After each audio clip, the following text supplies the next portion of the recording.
나는 밀리터리 덕후다. 본격 밀리터리 팟캐스트 밀떡을 시작합니다. 청취자 함께 정말 밀떡.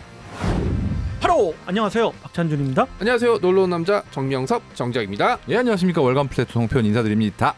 네, 이렇게 밀떡이 시작됐습니다. 이번 시간은 문 대통령이 3개국을 방문하잖아요. 네. 바로 아랍에미레이트, 사우디아라비아 그리고 이집트를 방문합니다. 여기서 전부터 뭐 서욱 국방부 장관이 방문을 할 때 그런 의미도 한번 말씀드려봤지만 저 나름의 뇌피셜로 말씀드렸지만 이 부분은 정말 어떻게 보면 밀리 매니아 입장에서 굉장히 노골적이에요. 세 나라 공통점이 있죠. 그렇죠. 네. 뭔가요? 네.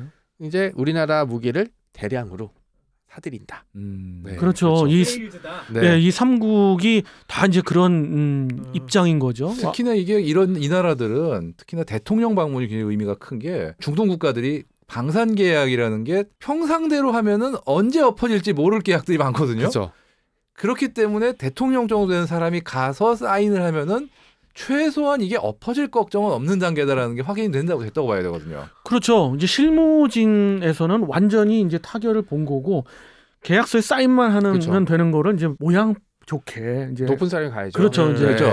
그런 의미에서 봤을 때 그럼 아랍에미리트는 어떨 것이냐. 벌써 발표가 났죠. 이게 이게 천궁이죠. 네, 예. 천궁. 지난 시간에도 밀떡 우리가 좀 이야기를 드렸습니다만은 천궁2 수출 계약이 완전히 이제 성사가 됐다. 금액도 원래 알려진 것보다 많이 크던데요, 보니까. 4조가 넘어요. 그러니까요. 5조라고 알려졌죠. 이거. 이것은 이제 유지보수까지 이제 있는 그런 계약인 것 같고요.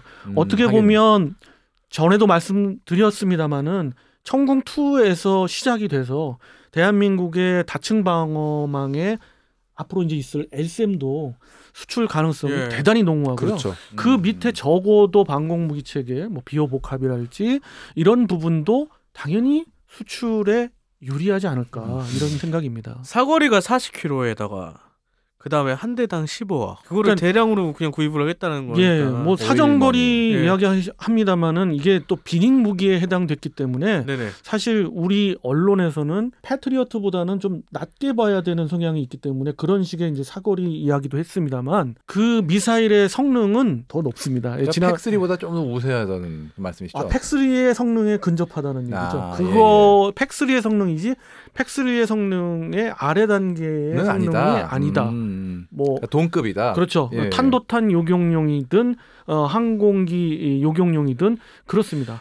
그럼 뭐 그 LSM은 그걸 초월하는 거죠. 네. 예, 그렇게 보시면 될 것 같고요. 자, 이러면서 K9도 같이 언급이 되더라고요. K9 물론 언급되죠. 이집트가 유력시되고 있고요. 이집트는 우리가 이제 밀떡에서 말씀드렸습니다마는 시험 발사를 거기서 이제 할 때 네네. 이집트 군부에서 뭐 대단히 만족을 했고 그냥 만족한 정도가 아니던데요, 아주 그냥. 그랬나요? 예. 거의 막 그 지렸다? 열반의 경지에 들 정도로 좋아했다는 소문이. 아하 이러면서. 근데 사실 이집트 육군이 이제 선택할 수 있었던 가장 가성비 좋은 자주포는 뭐 당연한 얘기겠지만, 그렇죠. 뭐 독일제 너무 비싸고 미제를 개량하려고 했던 거니 미제를 뛰어넘는 무기를 사고 싶었을 테니까. 네, 독일 자주포 한 대 살 걸 우리 네. 세 대를 살 수가 있잖아요. K9 올랐구나. 썬더가. 그렇기 때문에 당연히 우리가 이제 예상해 볼 수 있는 그리고 부분이고 뭐 아무리 성능이 좋아도 다구리 앞에는 장사가 없거든요. 그렇죠. 어깨 용어로. 네. 분명 영어다 네. 진짜. 전문 용어 나오기 옆에 시작합니다. 이집트 포병 전력이 또 독일제까지 들어와야 될 정도로 그렇게 강하지는 않으니까요. 그렇습니다. 그리고 이집트 하면은 기갑 전력이 상당 규모가 그렇죠. 있잖아요. 에이브럼스가 아마 미국 다음으로 많이 보유하고 있는 그렇죠. 나라인가? 그렇죠. 1,300여 대. 와, 많다. 지금 운영하고 있는 것만 1,100여 대 정도. 뭐 그거를 SEP로 업그레이드하는 건 확정이 됐지만 또 그거하고 또 별개로 또 흑표도 또 관심을 보이는 것 같더라고요. 근데 외국의 이제 주간 군사 전문지에 따르면 그 소식에 따르면 말씀대로 그 계획이 있었는데 다 생산을 그걸 다 개량하기엔 너무 돈이 드니까 역시 돈이 약 200대 남짓 250대 정도에서 그칠 것 같다. 개량 네. 에이브럼스 개량은 거의 200대 정도를 개량을 계획하고 있는 것 같아요. 그러다 보니 나머지가 문제가 되잖아요. 그렇죠. 거기에다가 그렇죠, 이제 그렇죠. 그 직접적으로 에이브럼스하고 이제 교체가 되는 것은 아니고 걔네들이 이제 운영하고 있는 러시아제 나머지 전차들, 라든가 M60A3 그 중고도 있고요. M60A3 이런 것들을 대체하기 위해서 물량적으로 봤을 때 아직 뭐 어느 군사 전문지에도 확실하게 이야기는 안 합니다만 제가 이제 이집트 군의 어떤 규모나 어떤 사정을 봤을 땐 적어도 600대 이상이지 않을까 하는 추정을 해봅니다. 예. 아니 최근 들어서 이런 우리나라에 말 그대로 방산 무기들이 수출되는 경우가 굉장히 많은데 이게 단방에 몰리는 것 같아요. 어떤 단기간에. 우주의 기운이 다 모여서 네, 그런 것도 있고 이게 그런 거 있잖아요. 차곡차곡 쌓여서 한 방에 터지는 그런 느낌을 좀 받고 있죠. 예전부터 사실 방산무기 수출은 없진 않았지만 예. 그때는 뭐 소화기라든지 뭐 포탄유라든지 뭐 이런 이제 약간 눈에 안 띄거나 이렇게 그렇게 막 비싸진 않았던 거였는데 최근에는 뭐 그렇죠. 호주도 그렇고 뭐 K9이 이제 북유럽에도 그렇고 지금 아마 K2가 노르웨이에서 지금 시험 주행을 하고 있는 걸로 알고 있거든요. 그렇죠, 테스트 그렇죠. 주행을. 두 대. 네. 아. 거기도 이제 레오파드랑 얘기가 나오는데 레오파드가 엄청 또 비싸기 때문에 네 그러기 때문에 또 이제 해볼 만하다는 얘기가 또 그렇죠. 나오고 있죠. 국방부에서 흑표 전차 한 대를 그냥 그 제공을 해서 거기에 이제 노르웨이 사양에 맞게끔 여러 가지 장비를 더해서 지금 열심히 이제 시험 중에 있죠. 아, 몰랐어요. 네. 우리나라 전차가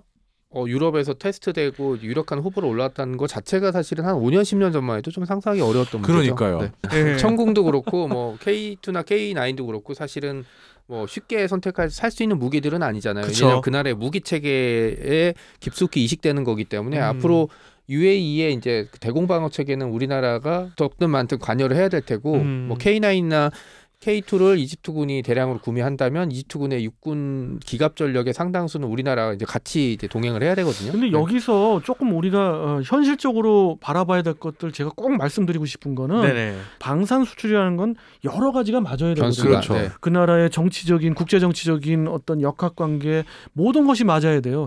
그런 것이 맞아 돌아가서 계속해서 우리가 좀 성공하고 있는 거 아닌가 싶고요.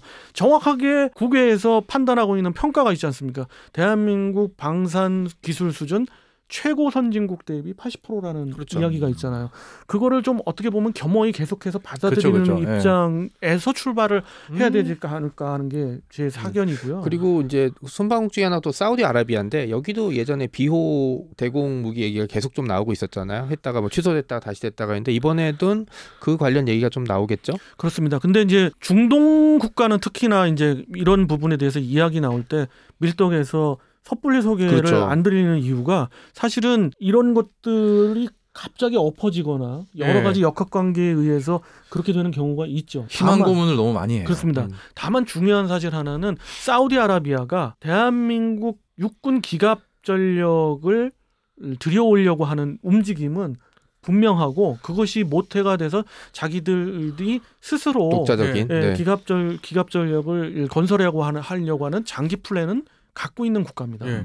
사우디가 만약에 우리나라 육군 무기 체계를 도입하지 않으면 그 경쟁 상대는 어떤 건가요? 경쟁 상대는 지금으로 볼 때 크게 많지 않습니다. 크게 많지는 않고. 우선 유럽의 독일과 프랑스? 프랑스 이쪽은 사실은 기존에는 중동 시장에 굉장히 많이 진출했는데 패자였죠. 네. 그 방산 시장이 좀 무너져 가고 음. 있다는 느낌을 지울 수가 없고요. 특히 전차 장갑 차량 쪽이 옛날 같지가 않죠. 그렇습니다. 예. 그렇다면- 전투기는 그나마 좀 체면치를 하는데 그렇습니다. 근데 이제 대안은 뭐냐? 그러면 이제 미제 무기 체계인데 미제 무기 체계들 쉽지 않잖아요. 이스라엘이 있어서. 네. 게다가 미제 같은 경우 전차 같은 경우 실질적으로 신품 차량이 없어요. 미국은. 그렇죠.